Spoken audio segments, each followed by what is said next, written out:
പിന്നെ ഈ ബാംഗ്ലൂർ വന്നിട്ട് ഇന്റീരിയർ ഡെക്കറേഷനിൽ ജോയിൻ ചെയ്തു പറഞ്ഞല്ലോ, എത്ര കാലം അവരൊപ്പം വർക്ക് ചെയ്തു? ഞാൻ ആരുടെയും കൂടെ വർക്ക് ചെയ്തിട്ടില്ല. കാരണം അതും ഞാൻ പറഞ്ഞില്ല, എൻ്റെ ആത്മവിശ്വാസം എന്ന് പറയുന്നത് ഞാനിവിടെ തിരിച്ചു വന്നു കഴിഞ്ഞപ്പോൾ എനിക്കൊരു ലക്ഷ്യം ഉണ്ടായിരുന്നത്, എൻ്റെ ഒരനിയൻ ഇവിടെ എയർ കണ്ടീഷനിൽ ഞാൻ ആദ്യം കണ്ടു വിൻസെൻ്റ് എന്ന് പറഞ്ഞൊരു ബ്രദർ ഉണ്ടായിരുന്നു, അവനെ കൊണ്ടുവന്നൊരു കമ്പനി ചേർത്തിട്ടുണ്ടായിരുന്നു. അവനൊരു എക്സ്പീരിയൻസ് ആയി ആ സമയത്തേക്ക്. പിന്നെ ഒരനിയൻ ഇവിടെ വന്നിട്ട് UB എന്ന് പറയുന്നൊരു കമ്പനിയിൽ ജോലി ചെയ്യുന്നുണ്ടായിരുന്നു. ഈ രണ്ടുപേരും പിന്നെ ഇനിയൊരു ചേട്ടനോട് വന്നിട്ടുണ്ട്. ഇവരെല്ലാം കൂടെ കൂട്ടി കഴിപ്പിച്ച് ഞാനായിട്ട് തുടങ്ങിയ കമ്പനി ഉണ്ടായിരുന്നു, PJ Interiors എന്നും പറഞ്ഞു വെച്ച്. PJ Interiors. അത് ഈവൻ പുതനപ്പ ജോസഫ് ആണ് അതിൻ്റെ അർത്ഥം. PJ Interiors എന്ന് പറഞ്ഞു കഴിഞ്ഞാൽ അതായിരുന്നു എൻ്റെ സ്റ്റാർട്ടിങ് കമ്പനി. PJ എന്ന് പറഞ്ഞാൽ പുതനപ്പുറ ജോസഫ് എൻ്റെ ഫാദറാണ്. ജോസഫ് പുതനപ്പുറ എന്ന് പറയുന്നത് ഞങ്ങളുടെ വീട്ടുപേരാണ്. ഓക്കെ, ആ പേരിൽ തുടങ്ങിയ കമ്പനി. അപ്പം ഞാനിവിടെ വന്നത് സ്റ്റാർട്ട് ചെയ്ത് കഴിഞ്ഞപ്പോൾ എൻ്റെ നേരെയുള്ളതിൻ്റെ ആൾ ഇച്ചിരി എബിലിറ്റി ഉള്ള ഒരാളായിരുന്നു. എന്ന് വെച്ചാൽ പുള്ളി ഇവിടെ ജോലി ചെയ്യുന്നുണ്ടെങ്കിൽ എല്ലാ കാര്യങ്ങളും പെട്ടെന്ന് ഞാനുമായിട്ട് കോപ്പറേറ്റ് ചെയ്ത് പോകുന്നു. അങ്ങനെ ഞങ്ങൾ രണ്ടും കൂടെ തുടങ്ങിയ കമ്പനിയാണ്. അവനെ തുടങ്ങി പിന്നെ ഞങ്ങൾ ഒന്നിച്ച് അത് ഒരുവിധം നല്ല സക്സസ് ആയി കഴിഞ്ഞപ്പോൾ ആ കമ്പനി അനിയന്മാർക്ക് വിട്ടുകൊടുത്തിട്ട് ഞാൻ സ്വന്തമായിട്ട് തുടങ്ങിയതാണ് അലോണ. അപ്പോൾ അലോണയ്ക്ക് ഞാൻ ആ കമ്പനിയിൽ നിന്ന് വിട്ടു പോരുമ്പോൾ അലോണയ്ക്ക് 3 മാസം പ്രായമുള്ളൂ. മോളുടെ പേരിൽ തന്നെ കമ്പനി തുടങ്ങി. പിന്നെ ഇപ്പം അവൾക്ക് 7 വയസ്സ്. 7 വയസ്സ് കൊണ്ടാണ് ഞാൻ ഈ കമ്പനി ഉണ്ടാക്കിയത്. 7 വർഷങ്ങളായി. 7 വർഷം. ഈ കമ്പനിയിൽ എന്തൊക്കെയാണ് പരിപാടികൾ ചെയ്യുന്നത്? Mainly modular kitchen. Modular kitchen എന്ന് പറഞ്ഞാൽ ഇതൊരു യൂറോപ്യൻ കൺസെപ്റ്റ് ആണ്. ഇപ്പം പറയും ഞങ്ങൾ തുടങ്ങുന്ന കാലത്ത്, ഈ PJ Interiors തുടങ്ങുന്ന കാലത്ത് എനിക്ക് തോന്നുന്നു 3ാമത്തെ കിച്ചൺ കമ്പനിയാണ് ബാംഗ്ലൂരെ PJ Interiors. ആദ്യം വെനീറ്റ കിച്ചൺ ഉണ്ടായിരുന്നു, പിന്നെ ഒരു ഒലിവ് ആൻഡ് പൈൻ ഉണ്ടായിരുന്നു. വെനീറ്റ വന്നിട്ട് 10 and above. പക്ക ഇറ്റാലിയൻ.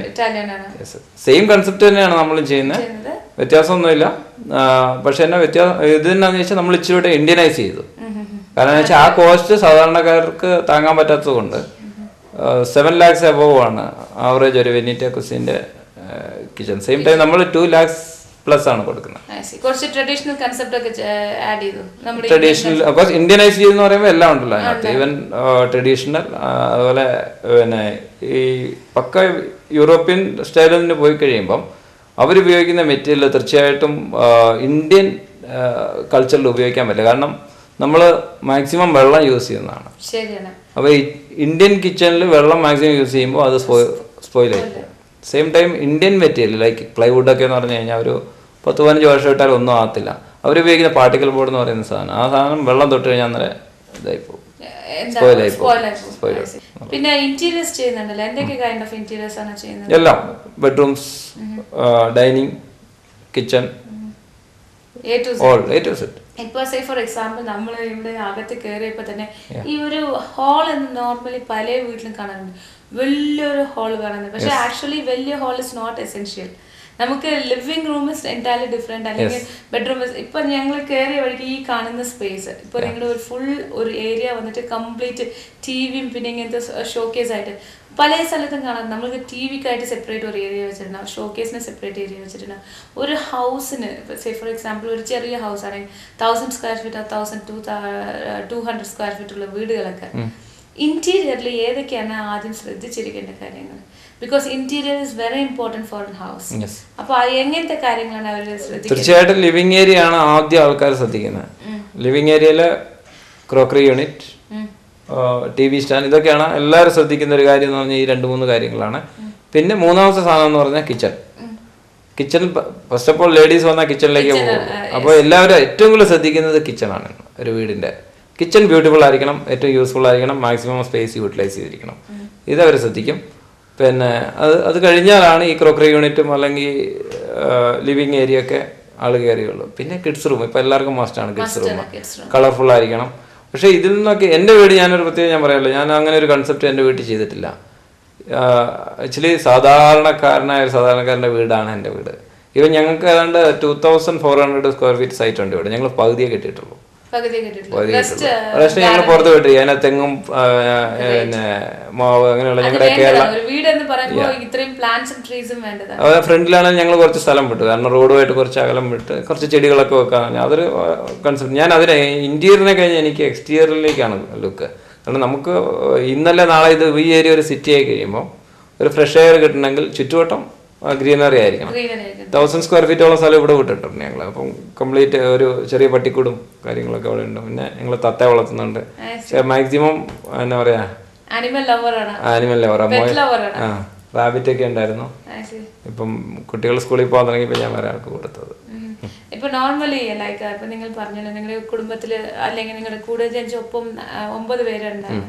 അപ്പൊ നിങ്ങളുടെ ചെറുപ്പപ്രായത്തില് ഒരുപാട് കഷ്ടപ്പെടുന്ന കാലത്ത് എന്തെങ്കിലും ഒരു ദിവസം ഫീൽ വന്നിട്ടുണ്ടോ ജീവിതത്തിൽ നമ്മൾ മറ്റുള്ളവർക്ക് വേണ്ടി ജീവിക്കാനായിട്ട് ഇങ്ങനെ കഷ്ടപ്പെടുന്നല്ലോ നമ്മുടെ ഫാമിലിക്കായിട്ട്? എനിക്ക് അങ്ങനെ ഇതുവരെ തോന്നിയിട്ടില്ല.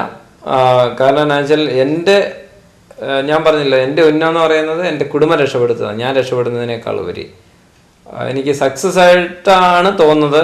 എൻ്റെ സഹോദരങ്ങളെല്ലാം എന്നേക്കാൾ നല്ല നിലയിലാണ്. അപ്പം അതൊരിക്കലും ഞാൻ കാരണമെന്ന് ഞാൻ പറയുന്നില്ല, ദൈവാനുഗ്രഹം. എനിക്ക് ലോസായെന്ന് പറഞ്ഞാൽ എൻ്റെ ഇളയ പെങ്ങൾ പോയ ഒരു കാര്യം, ആ സങ്കടത്തിൽ ഞങ്ങൾ കഴിഞ്ഞ 4 മാസമായിട്ട് എനിക്ക് ജോലി ചെയ്യാനേ പറ്റിയിട്ടില്ല. അപ്പം അത് നമുക്ക് ആർക്കും ബാക്കി ഇല്ല, ആ കുട്ടി മാത്രം മാറിയിട്ടല്ല, ബാക്കിയുള്ള ആമ്പിള്ളേരെല്ലാം 6 പേരും കല്യാണം കഴിച്ചു. മൂത്ത ചേച്ചി കല്യാണം കഴിച്ചു. മൂത്ത ചേച്ചിക്ക് 2 പിള്ളേർ, ചേട്ടന് 3 പിള്ളേർ. എല്ലാവർക്കും ഫാമിലിയും കാര്യങ്ങളെല്ലാം ബാംഗ്ലൂരിൽ തന്നെ. സന്തോഷ കുടുംബം. ചാച്ചൻ ഇവിടെ ജീവിക്കുന്നുണ്ട്. തൊട്ട് ഇപ്പം ഇവിടുന്ന് 2 കിലോമീറ്റർ അകലെ അനിയൻ്റെ കൂടെ താമസിക്കുന്നത്. അമ്മ മരിച്ചു, ഞാൻ പറയുന്നില്ല, ചെറുപ്പത്തിൽ തന്നെ മരിച്ചു. എനിക്ക് 18 വയസ്സുള്ള മരിച്ചു. സെയിം ടൈം മരിക്കുമ്പം എൻ്റെ ഇളയ പെങ്ങൾക്ക് 2 വയസ്സ് പ്രായമുള്ളൂ. അപ്പൊ അവരെ നമ്മളൊരു മക്കളെ പോലെ വളർത്തിക്കൊണ്ടുവന്നതാണ്. ഞങ്ങൾ ഇവിടെ ഉണ്ടായിരുന്നപ്പോഴും അവരെ ഹോസ്റ്റലിൽ, പയ്യന്നൂർ ഒരു ഹോസ്റ്റലിൽ നിർത്തി സെന്റ് മേരീസ് സ്കൂളിൽ അവർ പഠിച്ചുകൊണ്ടിരുന്നത്. എനിവേ ഇപ്പൊ ഇവിടെ വന്നിട്ട് എല്ലാവരും നല്ല സെറ്റിലായി.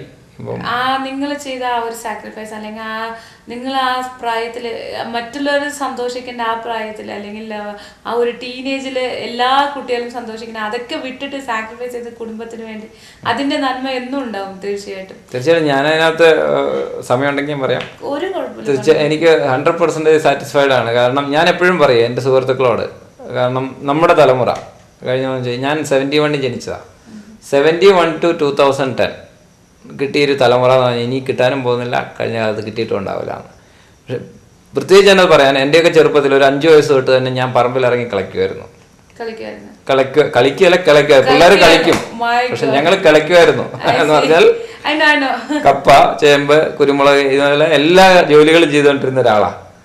ഇന്ന് ഞങ്ങൾക്ക് ചെയ്യേണ്ട ആവശ്യമില്ല, പക്ഷെ ഇന്ന് ഞാൻ ബിസിനസ് ചെയ്യുന്നുണ്ട്. അപ്പം ഞാൻ നോക്കുമ്പം ഓരോരുത്തർ ഇപ്പോൾ റബ്ബർ എന്നൊക്കെ പറഞ്ഞാൽ ഇതെന്നാന്ന് ചോദിക്കും പുതിയ തലമുറയിലെ കുട്ടികൾ, ഇതെന്താണിത്, അല്ലെങ്കിൽ കപ്പ എന്ന് പറയും, കപ്പ ഇത് എവിടെ നിന്ന് വരുന്നത്, ഇതെങ്ങനെ വരുന്നു. പക്ഷെ ഞങ്ങൾക്ക് ഇതൊക്കെ ക്ലിയർ ആയിട്ട് അറിയാം. കാപ്പിപ്പൊടി എങ്ങനെ വരുന്നു, റബ്ബർ എങ്ങനെ വരുന്നു, തേയില എങ്ങനെ വരുന്നു, ഇതൊക്കെ കൃഷികൾ കംപ്ലീറ്റ് നമുക്കറിയാം. അതേപോലെ തന്നെ ഒരു കമ്പ്യൂട്ടർ യുഗം വന്നപ്പോഴും നമുക്ക് അതിനെ ഫേസ് ചെയ്യാൻ പറ്റി. അതാ പറഞ്ഞത്, പുതിയൊരു തലമുറ വന്നാലും ഇനി വരാൻ പോകുന്നില്ല. നമ്മുടെ യുഗം എന്ന് പറഞ്ഞാൽ എന്റെയൊക്കെ ചെറുപ്പത്തിൽ ഒരു റേഡിയോ എന്ന് പറഞ്ഞാൽ നമ്മുടെ നാട്ടിൽ എവിടെയെങ്കിലും